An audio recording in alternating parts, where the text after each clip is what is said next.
فاطمہ اس کے آخر میں گولتا آ رہی ہے تو اس سے نسبت یا نسبتی لگائیں گے تو فاطمی یون ہو جائے گا. جیسے آپ جو رہی ہے ترکیوں کی حکومت رہی ہے تو ان کو فاطمیوں کی حکومت بھی کہتے تھے نا, تو وہ فاطمی یون کہتے تھے ان کو, فاطمیتی نہیں کہتے تھے, فاطمی یون کہتے تھے. اچھا, ثلاثی اسم کا لام کلمہ محذوف ہو تو نسبت میں اسے لوٹائیں گے. ثلاثی اسم ہے,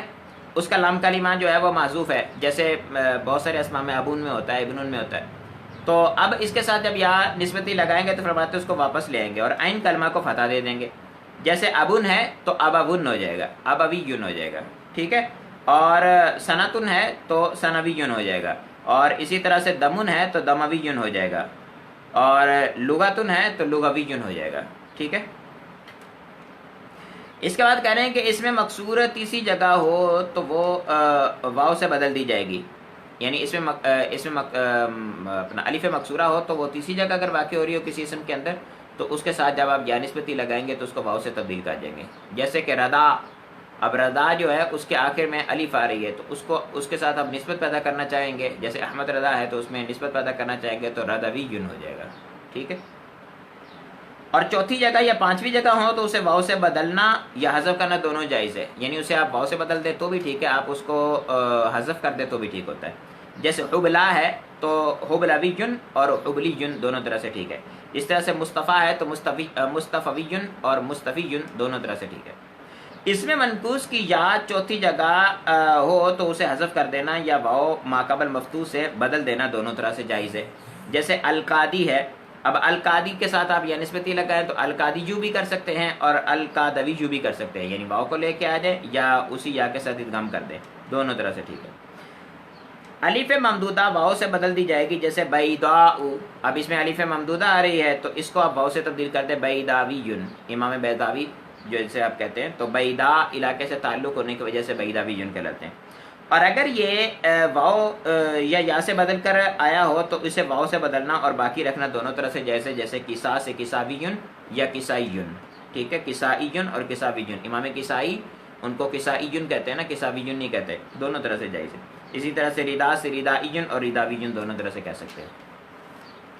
فعیلۃ کی یا حذف ہو جائے گی اور اس کا ماقبل مفتوح ہو جائے گا جبکہ معطل العین یا مضاعف نہ ہو, ورنہ باقی رہے گی. جیسے آپ کہتے ہیں کیا کہتے ہیں حنیفہ تو حنفیون, تاہ بھی حذف ہوگی. دیکھیں وہ جو پیچھے ہم نے قاعدہ پڑھا تھا گولتا آخر میں آ رہی تو اس کو بھی حذف کریں گے. حنیفہ سے حنفیون, طویلہ سے طویلیون, ٹھیک ہے. اور اسی طرح سے جلیلہ سے جلیلیون, ٹھیک ہے. اب پہلی مثال میں آپ دیکھیں حنیفہ تھا تو اس کے اندر جو ہے معطل العین نہیں تھا تو حنفیون ہم نے یا کو حذف کر دیا. اسی طرح سے دوسری مثال دیکھیں, اس کے اندر واو آ رہی تھی تو اجوف تھا, واوی تھا, تو اس کو ہم نے طویلیون واو کو باقی رکھا. اور جلیل میں بھی مضاف تھا تو اس صورت میں بھی ہم نے باقی رکھا. قریش سے کرشیون ہوتا ہے, جیسے ہم یا کو حذف کر دیتے ہیں, ٹھیک ہے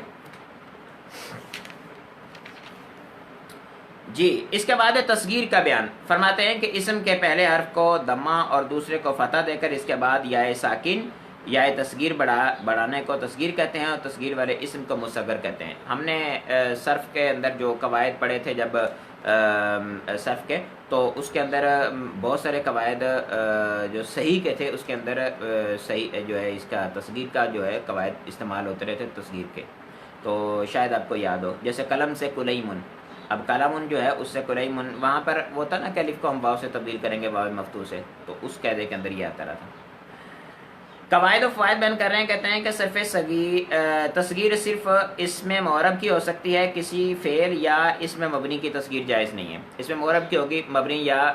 جو ہے فعل کی نہیں ہوگی. اچھا, کسی اسم کی تصغیر تقلیل, تحقیر, تقریب, محبت یا تصغیر پر دلالت کرنے کے لیے کی جاتی ہے. تصغیر کا صرف یہ مطلب نہیں ہوتا کہ آپ اس کو چھوٹا دکھا رہے ہوں یا اسے چھوٹے ہونے کا معنی لے رہے ہوں, بہت سے مقاصد کے لیے تصغیر کی جا سکتی ہے. تو فرما رہے ہیں تصغیر جو اسم کی تصغیر کی جاتی ہے یہ تقلیل کے لیے بھی کی جاتی ہے, بعض اوقات چیز کے کم ہونے پر دلالت کرنے کے لیے کی جاتی ہے, بعض اوقات تحقیر کے لیے تصغیر کی جاتی ہے اس کو چھوٹا دکھانے کے لیے, بعض اوقات قریب ہونے کے لیے تصغیر کی جاتی ہے, بعض اوقات محبت کی وجہ سے تصغیر کی جاتی ہے. بنی محبت کے لیے کیا جاتا ہے, ابن کی تصغیر ہے نا بنی, کہ یا بنئی، تو یہاں پر بنئی کی جو ابن کی تصغیر بنئی کی ہے، یہ کوئی تصغیر تحقیر کی وجہ سے نہیں ہے، بلکہ یہ محبت کی وجہ سے بولا جاتا ہے۔ اچھا، تو جیسے ورق کی جمع وريقات، ورقات ان کی جمع وريقات۔ اب وريقات جو ہے وريقات جمع ہے اور تصغیر ہے، تو کچھ ورق مراد ہوں گے، اس سے کچھ پتے، ٹھیک ہے۔ تو یہ کچھ کا معنی جو ہے وہ تصغیر کی وجہ سے آ رہا ہے۔ شاعر کی جمع شویعیر، شویعیر جو ہے یہ کس وجہ سے ہوا؟ اس وجہ سے کہ شاعر جو ہے اس چھوٹا شاعر، اب چھوٹا شاعر جو ہے وہ شاعروں میں جتنے بھی شعراء ہوتے ہیں وہ ہر ایک اپنے آپ کو بڑا کرنا چاہتا ہوتا ہے، تو وہاں پر کسی کو چھوٹا کہنا تو مطلب یہ ہے کہ اس میں اس کی گھٹیا ہونے کو بیان کیا جا رہا ہے۔ اس طرح سے قبل سے قبیل، تھوڑا دیر پہلے، ٹھیک ہے۔ اب وقت کو قریب کرنے کے لیے قبل کا معنی تو پہلے ہوتا ہے، لیکن اس کی تصغیر کرتے تو تھوڑا پہلے، مزید قریب ہو جاتا ہے وہ، ٹھیک ہے۔ اسی طرح سے ابن کی تصغیر بنئی، پیارا سا بچہ۔ طفل کی تصغیر طفیل، یہ بھی محبت کی وجہ سے کیا جا رہا ہے، اور طفل کی تصغیر طفیل یہ چھوٹا ہونے کی وجہ سے کیا جا رہا ہے۔ اس کے بعد کہہ رہے ہیں کہ ثلاثی کے اسم ثلاثی اسم کی تصغیر فعیل، رباعی کی فعیلیل اور خماسی کی فعیعیل کے وزن پر آتی ہے، جبکہ خماسی میں چوتھا حرف علت ہو، ورنہ حرف خامس کو گرا کر اس کی تصغیر بھی کی جاتی ہے، جیسے فعیعیل۔ یہ میں نے آپ کو وہاں پر بھی عرض کیا تھا کہ اگر اس کے بعد ایک حرف ہو تو اس کو اس کی حالت پر باقی رکھا جائے گا، دو حرف ہو تو یعنی یائے تصغیر کے بعد جیسے جمع منتجمع ہوتی تو اس کے بھی الف کے بعد ہوتا ہے نا، یہی صورتحال ہوتی ہے کہ اگر دو اسم آ رہے ہیں، دو حرف آ رہے ہیں تو اس صورت میں پہلے کو مکسور، تین آ رہے ہیں تو درمیانی ساکن اور پہلا مکسور ہوگا، درمیانی یا ہوگا۔ تو یہاں پر ایک اضافی بات خماسی کی بھی بیان کر دی انہوں نے کہ اگر خماسی ہو تو اس صورت میں آخری حرف کو حذف کرنا بھی جائز ہے، ٹھیک ہے۔ جیسے حسن کی تصغیر حسین، جعفر کی تصغیر جعیفر، اور عصفور کی تصغیر اسیفر، اسیفیر، اور سفرجل کی تصغیر سفیرج، سفیرجل یا سفیرج، دونوں طرح سے کر سکتے ہیں۔ یائے تصغیر کا مابعد حرف مکسور ہوتا ہے، لیکن مابعد اگر ایک ہی حرف ہو یا آخر میں علامت تانیث یا الف جمع یا الف نون زیادہ ہو تو وہ اپنی حالت پر برقرار رہتا ہے، جیسے راجل سے رجیل، ٹھیک ہے۔ اب یائے تصغیر کے بعد انہوں نے کہا نا کہ اگر ایک حرف ہے تو مکسور رہے گا، یائے تصغیر کے بعد حرف مکسور ہوتا ہے، وہ اگر ایک ہو تو وہ اپنی حالت پر باقی رہے گا، دو ہو تو مکسور ہوگا، جیسے راجل کی تصغیر رجیل، اور تمرات ان کی تصغیر تمیرہ، اور انہار کی تصغیر انیہار، اور عمران کی تصغیر امیران۔ اب اس میں نہیں کر سکتے کیونکہ مابعد جو ہے وہ اس بات کا تقاضا کرتا ہے کہ وہ مکسور نہ ہو، وغیرہ مکسور ہوگا۔ دوسرا حرف حمزہ کے علاوہ کسی اور حرف سے بدل کر آیا ہو تو وہ اصل کی طرف لوٹ جائے گا، جیسے باب سے بویب، یہ باب میں واو تھا جو الف سے بدلا ہوا تھا تو بویب واو کی طرف واپس چلا جائے گا۔ اسی طرح سے ناب سے نیب، یہ ناب میں یا جو تھا الف جو تھا یہ یا سے بدلا ہوا تھا تو اس کو واپس لے جائیں گے یا کی طرف۔ اسی طرح سے دینار ان کو دنینیرن، کیونکہ یا جو تھی یہ نون تھی اصل میں تو اس کو واپس لے جائیں گے۔ اور اگر دوسرا حرف حمزہ سے بدل کر آیا ہو یا مجہول الاصل ہو یا زائدہ ہو تو وہ واو سے بدل جائے گا، جیسے آسال ان سے، آسال جو ہے یہ سال تھا اصل کے اندر تو اس کی تصغیر کریں گے تو اویسل، اویسال کر دیں گے۔ اس طرح سے آج ہے تو اویج کر دیں گے، اسی طرح سے ناصر ہے تو نویسر کر دیں گے، یعنی جو دوسری جگہ پر اگر اپنا حرف مدہ آ رہا ہوگا تو اس کو واو مفتوح سے بدل دیں گے۔ تصغیر میں محذوف حرف لوٹ آتا ہے، جیسے ابیجن، ٹھیک ہے۔ یہ ابیجن جو ہے یہ ابن تھا، ابن میں الف اور با اور واو حروف اصلیہ ہیں تو اس میں واو کو واپس لا کر اس کو یا سے بدل کر یا کے یا میں ادغام کے ابیجن ہو گئے۔ تصغیر میں محذوف حرف لوٹ آتا ہے، جیسے ابیجن، اور ثلاثی مؤنث سمائی کے آخر میں تا بھی آتی ہے، جیسے دار سے دویرہ اور عین سے اویینہ، کیونکہ یہ جو اصل میں مؤنث سمائی ہیں تو مؤنث سمائی جو ہوتے ہیں مؤنث تقدیری بھی انہیں کہتے ہیں، ان میں حرف جو ہوتی ہے کیا کہتے ہیں تانیث مقدر ہوتی ہے، تو جب تصغیر کریں گے تو تصغیر میں چونکہ چیز اپنی اصل پر چلی جاتی ہے تو اس وجہ سے وہ مقدر جو ہے وہ واپس آ جائے گا۔ بہت سے اسماء کی تصغیر خلاف قیاس بھی آتی ہے، جیسے تئی، یا یہ بنو طے قبیلے سے تیّن، اور جو ہے وہ تئی سے تائی، بنو تئی قبیلے جو ہے اس سے آپ کسی کی کرنا چاہیں اپنا نسبت تو تئی بن جائے گا، تائی بن جائے گا۔ اسی طرح سے الف بڑھ گئی اس میں، اور اسی طرح سے رائے جو ہے وہ ایران کے شہر تہران کو پہلے رائے کہتے تھے، تو رائے جو ہے اس کی تصویر کرتے تھے راضی سے، یہ بالکل ہی تبدیل ہو جاتا تھا. ٹھیک ہے، تو میرے خیال میں ہمارا کافی ہے اتنا سبق. اس کے بعد کل ہم تینوں ہی اسباق پڑھ لیں گے اور اپنا جو ہے وہ اس کو دورے کو اختتام کی طرف لے جائیں گے. کسی قسم کا سوال ہو تو ارشاد فرمائیں.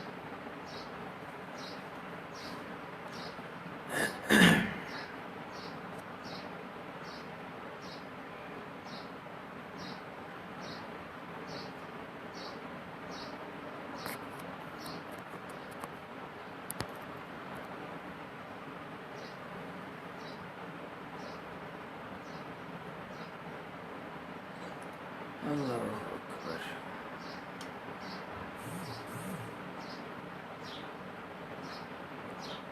جی تو نہیں ہے کسی قسم کا سوال. جزاک اللہ خیر وحسن الجزاء. السلام علیکم ورحمۃ اللہ وبرکاتہ.